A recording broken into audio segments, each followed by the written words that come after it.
வணக்கம் மக்களே, வணக்கம். சற்று முன் கிடைத்திருக்கக்கூடிய ஒரு முக்கியமான தகவல் ஒன்றை தான் பார்க்க போகிறோம் மக்களே. சற்று முன் சீமான் காரை வழிமறித்த பறக்கும் படையினர். ஸ்டாலின் திட்டம் என்ன காரணத்திற்காக அதிரடியாக சீமான் காரை வழிமறித்திருக்கிறார்கள் பறக்கும் படையினர்? முதல்வர் ஸ்டாலின் திட்டம் என்ன? இதை பற்றின தெளிவான துல்லியமான காணொளி தான் இந்த ஒரு வீடியோவில் நம்ம பார்க்க போகிறோம்.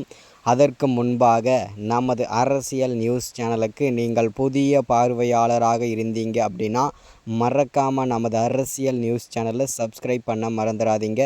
சப்ஸ்கிரைப் பண்ண உடனேயே பக்கத்திலே ஒரு பெல் பட்டன் வரும், அதை கிளிக் பண்ணி ஆல்ன்ற ஆப்ஷனில் போட்டு வச்சுக்கோங்க. தொடர்ந்து நம்ம வீடியோ போட்டோம்னா உங்களுக்கு நோட்டிஃபிகேஷன் வந்துடும். அதை பார்த்து தெரிஞ்சுக்கலாம் மக்களே. இன்றைக்கான அரசியல் நியூஸ் என்ன, இன்றைக்கான அரசியல் அப்டேட் என்னன்றதை தெளிவாகவும் துல்லியமாகவும் நமது அரசியல் நியூஸ் சேனலில் ஈஸியாக நீங்கள் தெரிஞ்சுக்க முடியும் மக்களே. அது மட்டும் இல்லாமல் வீடியோ பார்க்குற ஒவ்வொருத்தருமே மறக்காமல் நமது வீடியோவை மறக்காமல் லைக் பண்ணிவிடுங்க, மறக்காமல் ஷேர் பண்ணுங்கள். ஓகே, வாங்க வீடியோக்குள்ளே போகலாம்.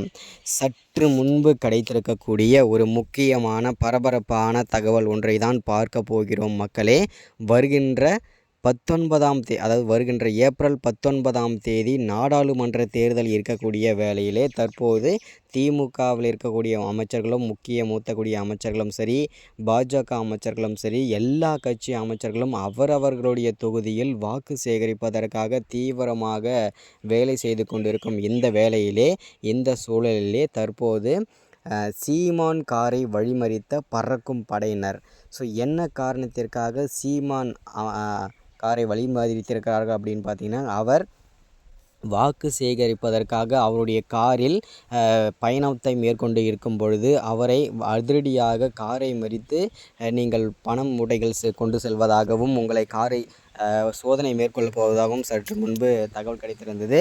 அதிரடியாக காரை மறித்துவிட்டு வேண்டுமென்றே காரை வழிமறித்து வேண்டுமென்றே சோதனைகள் மேற்கொண்டிருக்கிறார்கள் பறக்கும் படையினர். இதனால் பெரும் கோபமடைந்திருக்கிறார் சீமான் அவர்கள். அது மட்டும் இல்லாமல் இந்த பிளான் ஸ்டாலினோட பிளான் தான் அப்படின்றதையும் தெளிவாக உறுதிப்படுத்துகிறார்கள். ஸோ அதை நம்ம பொறுத்திருந்தான் பார்க்க வேண்டும். அது மட்டும் இல்லாமல் சீமான் காரில் ஒரு பைசா கூட கிடையாதுன்றதை இந்த இடத்தில் நம்ம தெளிவாக உறுதிப்படுத்துகிறோம். அவர்கள் வெறும் கையோடு தான் சென்றிருக்கிறார்கள். அவர் பிரச்சாரத்திற்காக தான் சென்றிருக்கிறார்கள். பணம் பட்டுவாடா செய்வதற்கு கிடையாதுன்றதை தெளிவாக சீமானும் அவருடைய தம்பி துரைமுருகன் அவர்களையும் தெளிவாக உறுதிப்படுத்திவிட்டார்கள். ஸோ இதுதான் இந்த வீடியோவில் நம்ம அப்டேட்டாக கொடுக்குறது. இது முழுக்க வதந்திகள் மட்டுமே. ஸோ அடுத்தடுத்த வீடியோவில் தொடர்ச்சியாக அரசியல் பற்றின அப்டேட் தொடர்ச்சியாக போடுவோம். மறக்காமல் சப்ஸ்கிரைப் பண்ணுங்கள், லைக் பண்ணுங்கள், ஷேர் பண்ணுங்கள்.